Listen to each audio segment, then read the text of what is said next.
Hola, hola. Hola, hola, hola, hola. Todavía no llega nadie. No.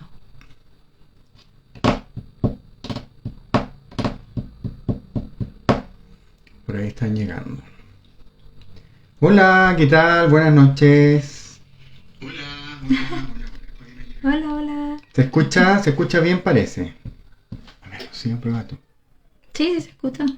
Eso me salió con audio y ya le bajé el volumen a mi celular para que no haya eco. Desde Talca. Hola, hola, hola. ¿Desde dónde nos hablan hoy día? ¿Desde dónde De nos ven, perdón? eso, ¿desde dónde nos ven, nos escuchan? Ya el cansancio de la semana está pegándonos ya. Hoy día vamos a conectarnos un ratito corto, por eso mismo, porque ya es viernes y hay que descansar. Así que va a ser media horita nomás que vamos a estar. ¿Ya? ¿Les parece? Vamos, sí. Estamos cansados, Rocío y yo. Ha sido una semana larga y de Santiago, Génesis de Santiago. ¿De qué se habla hoy? Desde Temuco, de Santiago. Hoy día vamos a hablar de las alergias respiratorias, las alergias de primavera, sobre todo, ¿ya? Desde Antofagasta. Oh, mira, la profe Neo. Hola.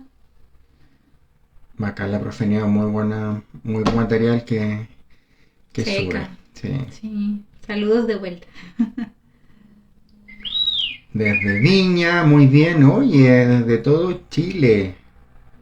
Punta Arenas, de Guau. Arica, bien. San Fernando, oye, qué bien. Iquique, Puerto Nice. Montt, Guau. excelente. ¿Y se puede? No, no podemos colocar ahí, tendremos que poner ahí. Tendrás que. Lo puedo hacer yo Sí, mientras sí, tú porfa. hablas. Y destacar el comentario. Sí. Bueno, la idea... Gracias. Gracias, Carol. La idea es conversar breve, pero de la forma más aclaratoria posible sobre las alergias respiratorias. Es un tema, Rocío, que cada vez, en la medida que vamos entrando en la primavera, se empieza Claro, a estamos en presentar época de más. alergias. Florecen las plantas, los árboles y que empieza la circulación de pólenes, los cuales gatillan en muchos niños, adultos, síntomas alérgicos, que son motivo de consulta muy frecuente en esta temporada del año. ¿A cuántos de ustedes, a cuántas y a cuántos de ustedes les afecta la primavera en especial? ¿A ustedes o a sus hijos? Por aquí hay dos. Tema tópicos por aquí. ¿A ustedes? Alérgicos. ¿Sí? ¿Cómo andan ustedes con las alergias por allá? A ver, que nos cuenten por lo menos así rápidamente. Picazón en la garganta, los ojos, eh, moquitos en las mañanas, estornudos al salir. Alergia súper fuerte, tos seca con mucho moquito en la mañana, tos de perro. Ahí habría que descartar otras cosas como una laringitis aguda y ver si realmente es alergia o es otra cosa. Mira, acá hay algo bien interesante porque nos están diciendo que les afecta a la mamá y a los hijos, al papá y a los hijos. Y eso es una de las características de las alergias respiratorias, no solo de las respiratorias, pero nos vamos a referir a las respiratorias en especial. Hay una tendencia familiar fuerte, vale decir, cuando uno de los padres, papá o mamá, tiene alergias respiratorias o alergias del área tópica, es factible que alguno de los hijos tenga por lo menos un 40% de probabilidades. Pero si ambos padres presentan alergias del área respiratoria u otro tipo, ya sea Asma, rinitis, alergia alimentaria, dermatitis atópica, o sea, la atopia en general como la predisposición a la alergia es un factor importante. entonces cuando ambos padres presentan alguna de estas manifestaciones, las posibilidades de que alguno de los hijos tenga también alguna de estas manifestaciones de alergia es de un 70%. ¿Ya? Y eso ya empieza a explicarnos por qué. vemos lo que ustedes nos van diciendo, que hay familias de alérgicos, ¿cierto? Hay familias de alérgicos. ¿O no, Rocío? Sí, por acá sí. Por mí. En nuestro caso somos, yo tengo rinitis y la Isa tiene rinitis asma, y mi hermana y mi sobrino también. Así que somos una familia un poquito atópica, y mi mamá también. Por otro lado, las alergias en general, las alergias han ido aumentando en los últimos años, en las últimas décadas, por diversas razones, es muy multifactorial, ¿ya?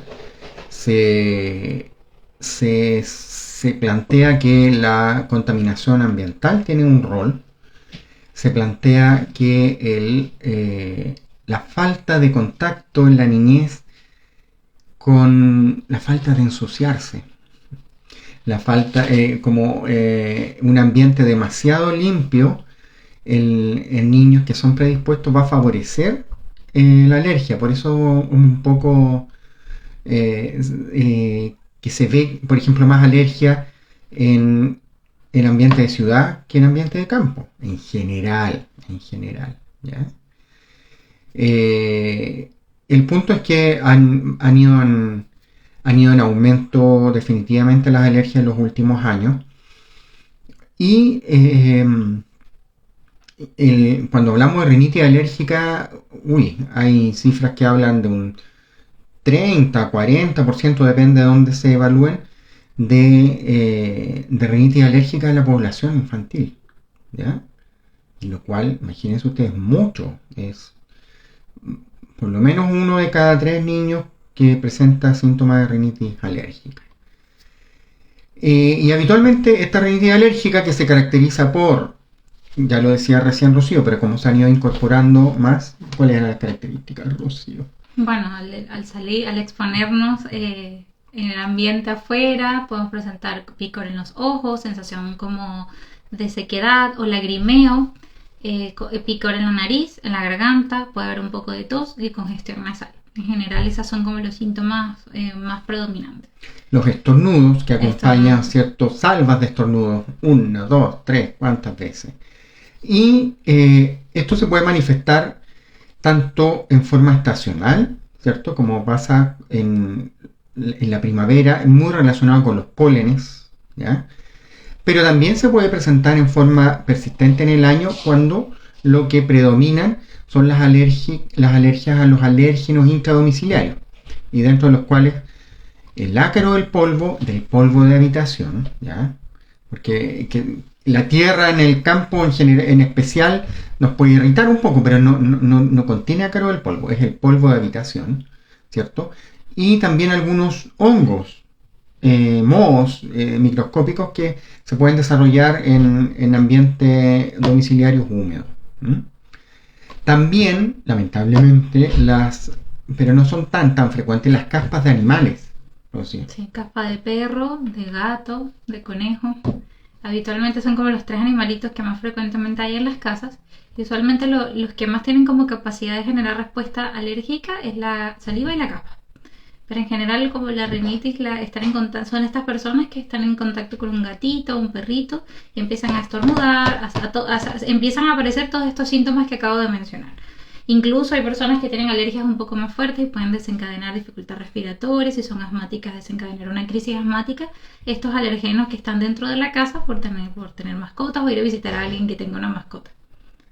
Mira, interesante, nos dicen: hola, yo me cambié de casa, cambiamos de un ambiente húmedo a uno más seco y abrigado y fue maravilloso.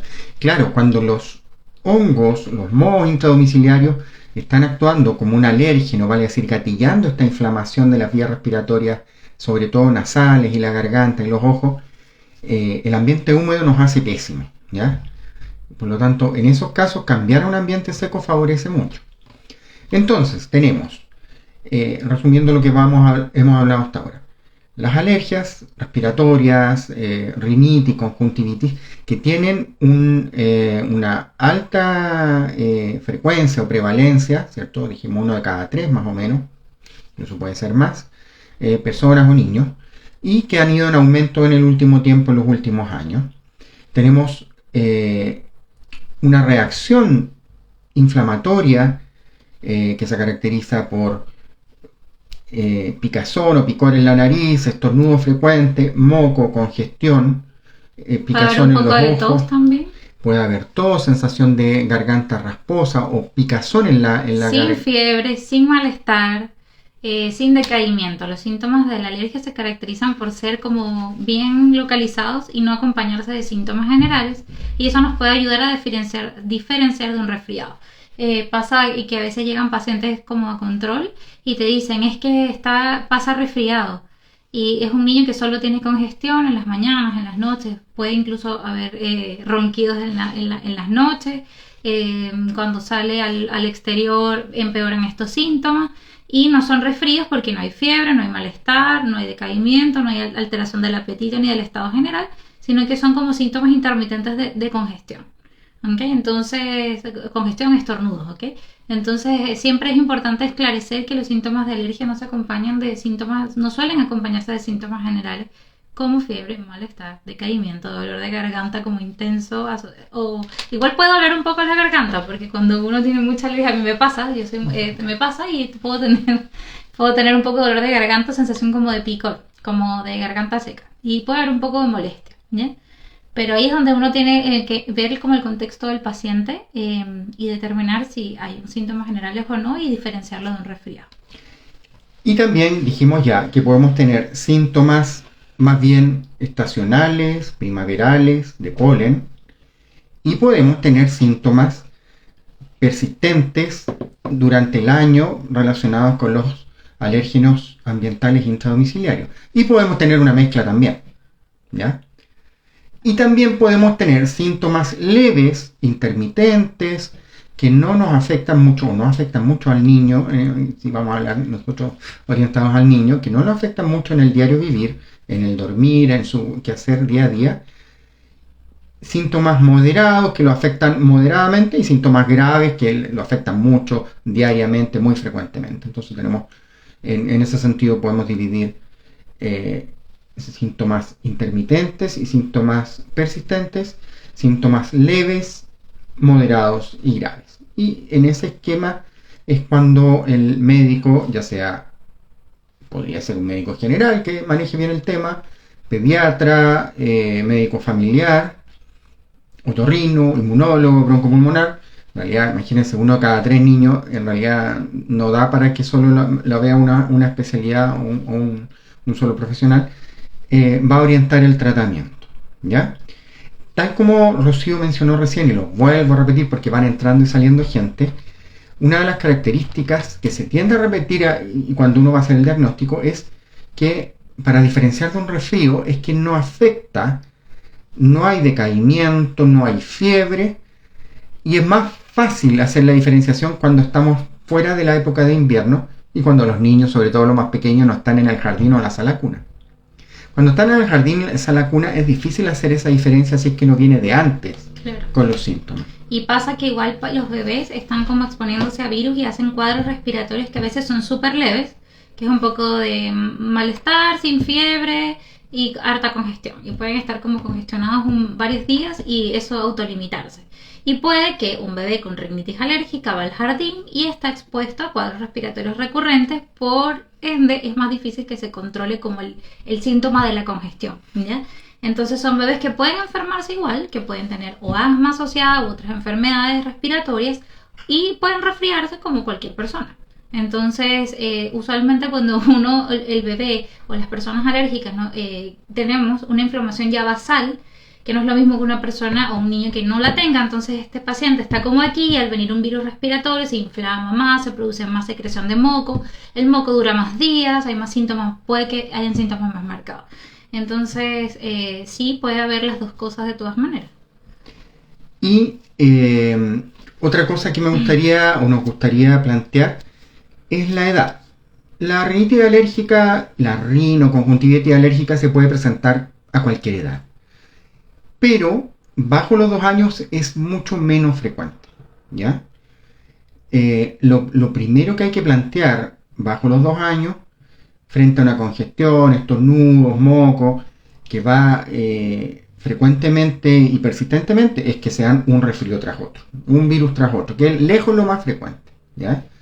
diagnosticar ahí, en ese momento, en un niño que no tenía síntomas antes, partió la sala cuna o el jardín infantil y empezó con moco, congestión, plantear ahí la rinitis es difícil. Hay que tener un poco de seguimiento y no de buenas a primeras, como a veces pasa, que por presentar moco y congestión nasal y estornudo por algún tiempo, ¡pum!, le dejan tratamiento como una rinitis alérgica. Hay que observar y ver con criterio toda la cantidad de datos, incluyendo si había síntomas antes del periodo de ingresar a sala cuna o jardín infantil, incluyendo el antecedente de los padres con alergias o no, y también si es que hay alergias de otro tipo, no solamente rinitis, que acompañan a este niño, en el caso que estamos hablando de un niño, ya como dermatitis o asma o alergias alimentarias. En general se tienden a acompañar.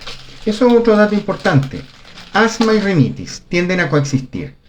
Entre el 70-80% de los asmáticos tienen rinitis alérgica, pero no es que el asma cause la rinitis o la rinitis cause el asma, pero están muy correlacionadas, y cuando la rinitis no está bien controlada, está muy sintomática, es difícil controlar el asma.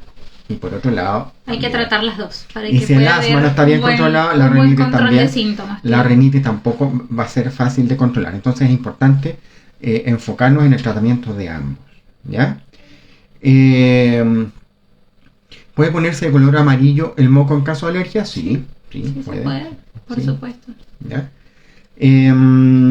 Ojo que el color del moco no siempre implica que haya una infección bacteriana. Lo que habla es que hay una respuesta inmunológica, que hay allí en ese moco de color, el cuerpo está dando el sistema inmune está dando una respuesta. Y hay células muertas, desechos celulares, mucosidad. O sea, hay varias cosas que componen el moco y no necesariamente quiere decir que sea bacteriano. Entonces, sí, puede haber mocos de distintos colores en una rinitis. Ojo que también hay que ver el contexto del paciente, si el moco huele mal o es persistentemente verde, oscuro o tiene sangre, ¿ok? Por eso es importante igual acudir a consulta cuando hay dudas, porque hay cosas que, si bien nosotros estamos dando orientaciones generales, hay cosas que requieren evaluación y hay que determinar si hay, por ejemplo, una sinusitis crónica o alguna otra cosa. ¿Ya? Entonces hay que ser evaluados para poder ver si hay síntomas como un moco verde perennemente, por ejemplo, o no sé, eso asociado a otros síntomas. Entonces por eso siempre es bueno acudir a revisión para poder determinar si hay otras cosas, otras complicaciones de esos cuadros. La diferenciación a grandes rasgos, porque podemos nombrar hartos cuadros, primero que todo es con los resfríos, que están, ya les decía, cuadros virales, resfríos comunes que uno va pasando, pueden pasar un par de semanas con moco, con congestión, se agarra otro y así va, ¿ya? Probablemente en niños pequeños es la primera causa. También puede haber aumento de tamaño de las adenoides en niños pequeños y que traduzca congestión nasal, ronquidos, y se pueda confundir, y también algo de moco que se pueda confundir igual con una rinitis alérgica, ¿ya?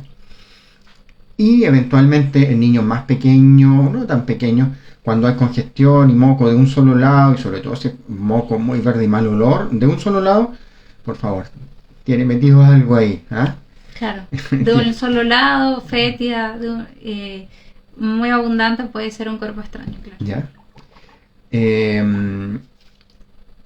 Respecto al diagnóstico, porque han aparecido hartas dudas ahí, el diagnóstico es por los síntomas, ¿ya?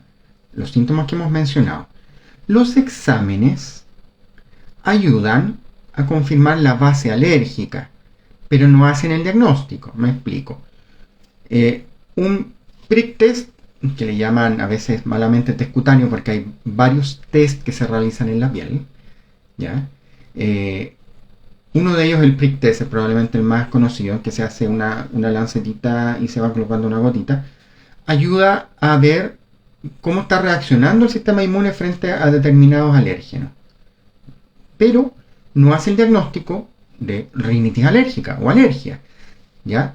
Porque puede haber una reacción en el prick test a alguno de los elementos que se aplica, pero no el paciente no reacciona clínicamente en la vida real frente a eso. Entonces está sensibilizado, pero no hay alergia a esto, ¿ya?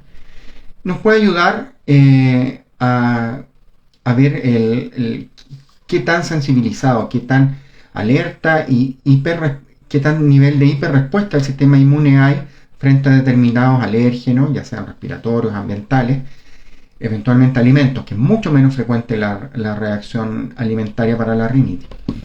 Pero no hace el diagnóstico, ¿ya? Se puede realizar este prick test a cualquier edad, no hay edad mínima, pero mientras más pequeño es menos probable que nos aparezcan, porque ya les decía que es menos probable que se produzca esa sensibilización tan pequeños, ¿ya? Y ahí entraría el manejo del subespecialista, o sea, del inmunólogo, porque cuando en pacientes en que se sospecha alergia y requiere evaluación por especialista, ahí el inmunólogo va a decidir si hay indicación de test cutáneo. Y eso va a depender del cuadro del paciente, de los síntomas y de las indicaciones del inmunólogo, que sí se podría ser como... podrían solicitarle prick test, ¿ya? Entonces eso va a depender del paciente, de los síntomas y del cuadro clínico. Bueno, ahí lo están preguntando, lo volvemos a decir. ¿Desde qué edad se puede hacer el prick test? Desde cualquier edad. Sí, desde pero pequeñito. Tiene que ir con un cierto, como cualquier examen, quien pide el examen, claro, pensar qué es lo que voy a buscar ahí, no es alergia nomás, les vuelvo a decir, ¿ya? Y mientras más pequeño, menos posibilidades de que les vaya saliendo positivo, porque se requiere un tiempo para que el sistema inmune vaya reaccionando, ¿ya? Y también se puede pedir la inmunoglobulina específica, que es un examen de sangre, pero en general se prefiere, el prick test, porque se pueden evaluar varios alérgenos. Es menos costoso y no requiere pinchar una venopunción, ¿ya?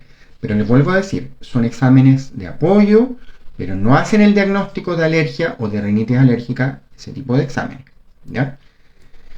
Y que igual son dirigidos dependiendo del caso, o sea, no es como que toda persona con rinitis, que las rinitis, como decíamos, pueden ser leves, moderadas, severas, persistentes o intermitentes, necesitan estudios de test cutáneo. Y eso pasa mucho, que es como, ya doctora, pero deme la orden del test cutáneo. Y hay pacientes que no se necesita y hay otros que sí. Entonces hay que contextualizar y igual como no generalizar la indicación. Yo creo que es lo que quiero dar el mensaje. No es como, ya tengo alergia, y no siempre se necesita y hay que ver cada caso de forma individual. También quería comentar respecto a rinitis y a conjuntivitis alérgica, ya entrando, porque ya llevamos casi media hora hablando y vamos a hablar cortito. Sí, ya estamos mucho rato. Sobre el tratamiento. Como en todo en la medicina y en el caso nuestro en la pediatría, el tratamiento debe partir por las medidas generales y pensar que la reacción a nivel de la nariz, la garganta, los ojos, es específica a algo, ya decíamos, el ácaro del polvo, hongos intradomiciliarios o pólenes. Lo primero es tratar de evitar el contacto con esos alérgenos, ¿ya? En el caso de los alérgenos intradomiciliarios, el ácaro del polvo, el moho, los hongos microscópicos intradomiciliarios, en el caso del ácaro del polvo es tratar de evitar el ácaro del polvo probablemente es el más constante y el más frecuente de los alérgenos para los que somos alérgicos. Es tratar de evitar lugares y objetos en que se acumule polvo de habitación. Primero que todo, ¿qué es lo que hace y nos hace muy mal a los alérgicos? Los peluches. Los peluches, pésimo, porque se acumula mucho el polvo de habitación. Por lo tanto, o fuera peluches, o ojalá peluches que se puedan ir lavando con agua caliente regularmente, ¿ya? O fuera peluches. Las alfombras, ¿ya? Las alfombras y los cubrepisos, lo mismo. Ojalá no tener, y si van a tener, regularmente estar lavándolas y haciendo limpieza, pensando en que el polvo que se acumule ahí va a estar ocasionando persistentemente síntomas. También puede ayudar algo. Los, los cubre los cubre colchones y los cubre almohadas que son antiácaros, que en el fondo producen tienen un filtro muy finito que no permite que salgan los ácaros con las telas habituales. La caspita nuestra microscópica se mete ahí dentro del colchón y dentro de la alfombra, y ahí llegan los ácaros a alimentarse, porque los ácaros se alimentan de los residuos de nuestra piel. Claro. De las células muertas que quedan de la piel, esa es la comida. Así que nos comen. Donde estamos nosotros, ahí probablemente hayan ácaros. Entonces, podría ayudar un poco, ya les decimos, estos cubre colchones antiácaros y cubre almohadas antiácaros. Podría ayudar también el uso, o sea, evitar que los niños y las personas alérgicas estén cuando se esté levantando polvo. O sea, la colaboración de los alérgicos debiera ir en otras cosas en la casa que no lo exponga al polvo de habitación. Por ejemplo, cuando se aspira. Cuando se aspira, ideal utilizar alguna aspiradora que tenga un filtro tipo EPA con H, que es un filtro muy finito, ¿ya? Que va a dejar atrapado el polvo y los ácaros del polvo. Y eventualmente algún filtro, que también algo puede ayudar, algún filtro de aire, algún purificador de aire que tenga filtros, varios filtros y filtros efectivos como el filtro EPA, ¿ya? También puede haber como limpieza con paños húmedos, humedecidos, para que el polvo no se levante y las partículas no anden como en el aire. La ventilación igual es súper importante de los espacios todo el tiempo. El cambio de las sábanas, no solo los forros antiácaros o estos cobertores antiácaros, sino el cambio frecuente de la ropa de cama, la higiene, también el lavado de las cortinas, evitar como alfombras, tapetes, los peluches, como hacía el doctor, en las habitaciones, ¿okay? Y la higiene y la ventilación es súper importante, porque se acumulan los ácaros y el polvo también se acumula en las cortinas de las habitaciones, sobre todo cuando hay cortinas de tela, y esto también puede generar síntomas. Entonces a veces uno dice, ya tiene tratamiento, el tratamiento es el adecuado, pero no hay control de síntomas. Cuando uno ve, pues hay alfombras en la pieza o hay cortinas que no se lavan con frecuencia. Rocío, ¿qué me pasó a mí cuando saqué mis polar de temporada? Sacó la ropa de invierno, estaba sacando ropa de invierno y estaba guardada, y empezó con síntomas al tiro de alergia porque tenía muchos ácaros, estaban guardados en el closet y no se habían lavado. Entonces cuando igual hacemos el cambio de la ropa de temporada, esa ropa hay que lavarla, porque si está guardada y se acumularon ácaros y polvo allí, puede también gatillar síntomas. Entonces la limpieza de los espacios y la ventilación y la higiene y el cambio frecuente de la ropa de cama es súper importante. Sobre todo cuando estamos en invierno, hay personas que dejan el cobertor por meses y no se lava, y ahí se está acumulando ácaros y eso también puede generar síntomas. ¿Qué más? Los peluchitos. La exposición al humo del tabaco igual es súper importante en los niños. O sea, siempre nosotros vamos a decir, ojalá todos los niños no tengan contacto con el humo, sean fumadores pasivos o tengan contacto directo con humo del tabaco.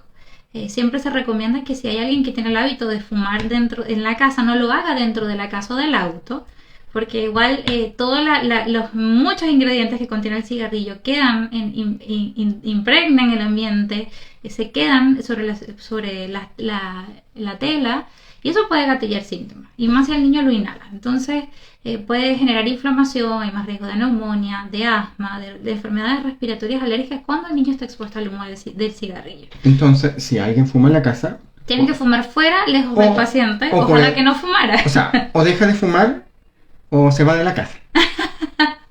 ¿Sí? ¿Puede ser? Sí, me parece. Que salga el fumador. Nada con el humo del cigarro. ¿Ya? Pero con cariño, con cariño. Sí.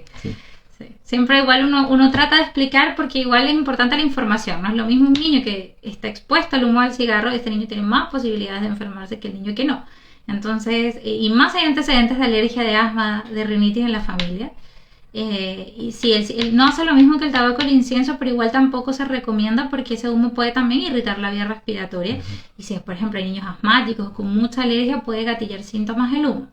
Entonces, igual algunos tienen extractos son hechos a base de plantas, igual que puedan, si ese niño es alérgico, por ejemplo, yo soy alérgica al eucalipto.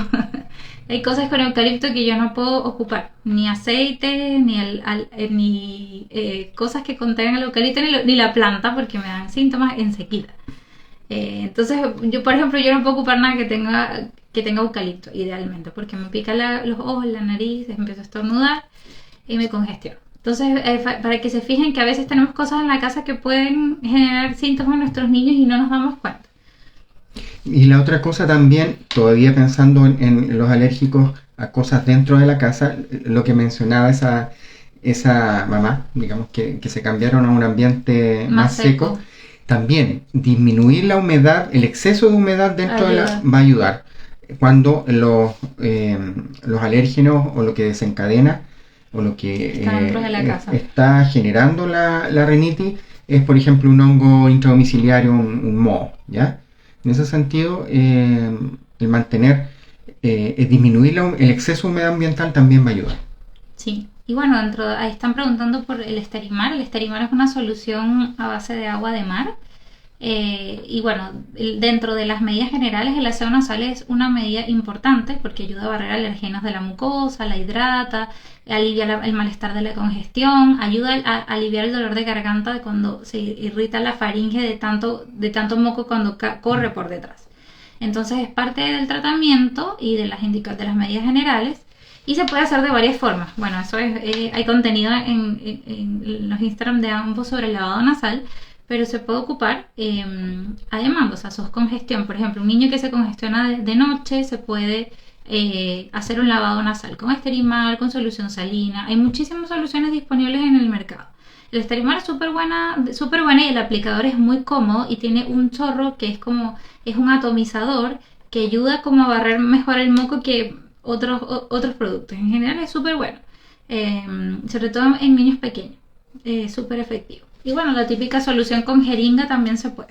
Volviendo para redondear la parte general y ambiental, para aquellos que tienen en especial que reaccionan mucho a algunos pólenes y están en la época en que notan, en que empieza a aumentar cuando salen afuera al ambiente y empiezan a aumentar los síntomas cuando están afuera, probablemente tiene que ver con algún polen. En ese periodo más agudo hay que evitar, sobre todo si son los síntomas importantes, el exponer al ambiente y, por ejemplo, muy temprano en la mañana o más tarde en la tarde, evitar la actividad afuera, salir a jugar, a correr, a trotar, porque va a aumentar los síntomas, ¿ya? Si van en auto, idealmente usar un aire acondicionado con un buen filtro para evitar que entre el aire con el polen. Igual del auto, los autos con mucha tierra, con mucho sucio, igual puede haber ahí polvo acumulado y partículas, muchas. Entonces también es importante mantener una higiene adecuada. Ustedes se fijan, hemos hablado bastante del tratamiento, todavía no llegamos a los medicamentos, ¿ya? Y ya tenemos 40. Y ya tenemos 40 minutos. Bueno, lo dejamos acá. Sí. No, ya. Dos, tres cosas. A ver, los medicamentos deben ser indicados, ya les decía, puede ser un médico general que maneje el tema, pediatra, médico familiar, otorrino, bronco, inmunólogo.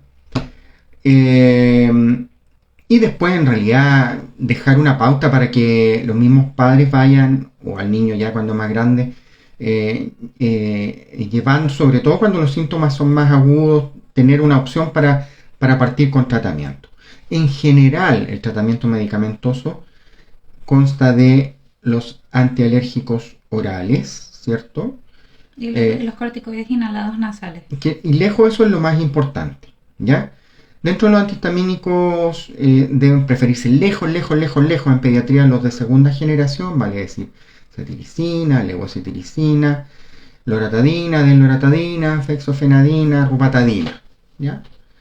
La mayoría de ellos desde los 6 meses, salvo la loratadina que se puede usar desde los 2 años, pero para tratamiento de la rinitis, no de los resfríos, ¿ya? Por tiempos variables, ¿ya? Si son síntomas leves, intermitentes, por un periodo corto mientras duran los síntomas. Si son síntomas un poco más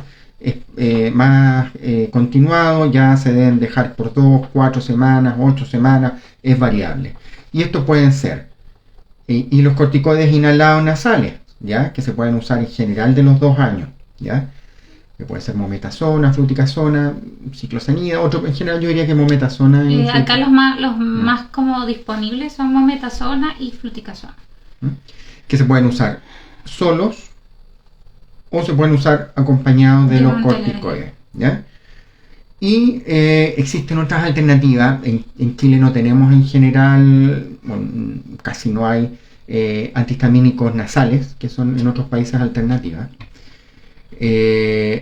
Y los enfoques pueden ser un poco distintos. Desde otorrino plantean los antileucotrienos, como el Montelukast, como una alternativa primera o segunda. Desde pediatría tratamos de dejarlo como última opción, porque se ha visto algunas reacciones del área neurológica y salud mental en niños que no son buenas, por lo tanto hay que tratar de dejarlo como última opción. También está la inmunoterapia, dada por inmunólogos para algunas situaciones. Tratamiento de última línea, indicado por el especialista en alergias, y no es como, pero es parte del tratamiento descrito, pero es como de última línea y depende de, como les decía, cada caso, y no podemos decir que como que indicarlo acá. Y para la conjuntivitis alérgica asociada, la verdad es que se ha visto que los tratamientos habituales de la rinitis, antihistamínicos y corticoide nasal, no siempre disminuyen tanto los síntomas, y muchas veces se requiere usar algún antihistamínico en gotas, ¿ya?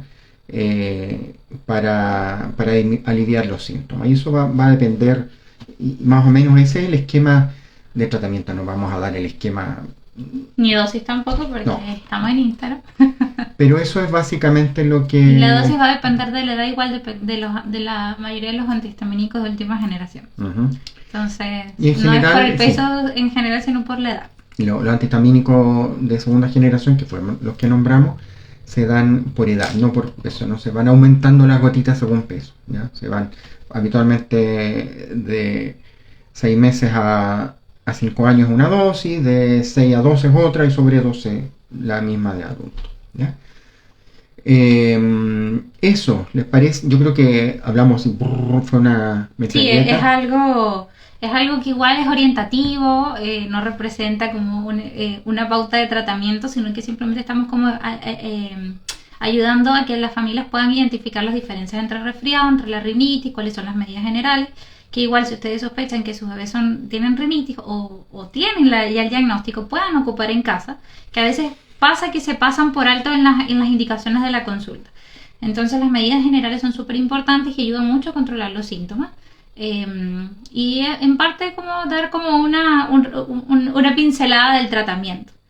Muchas de las preguntas que han ido saliendo y entendemos... Muchas están repetidas igual. Sí, ya las hemos ido respondiendo, lo hemos conversado al principio del live, ¿ya? Así que vamos a guardar el live para que después lo vuelvan a ver con calma, ¿ya? Gracias por acompañarnos, gracias por este rato, y vamos a hacer algo más largo, hasta con canto, pero en realidad no nos da la energía. Nos pilló, sí. El cansancio de la semana. ¿Ya? Eso. Nos despedimos, Rocío. Sí. ¿Ya? Chao. Espero que les haya servido. Espero que les sirva y vuelvan a revisar luego el live, porque ¿sí? Hay muchas cosas que se han repetido mucho, y es como responderlas a cada rato es difícil. Y bueno, eso. Ya, eso. Muchas gracias. Que chao. tengan un feliz fin de...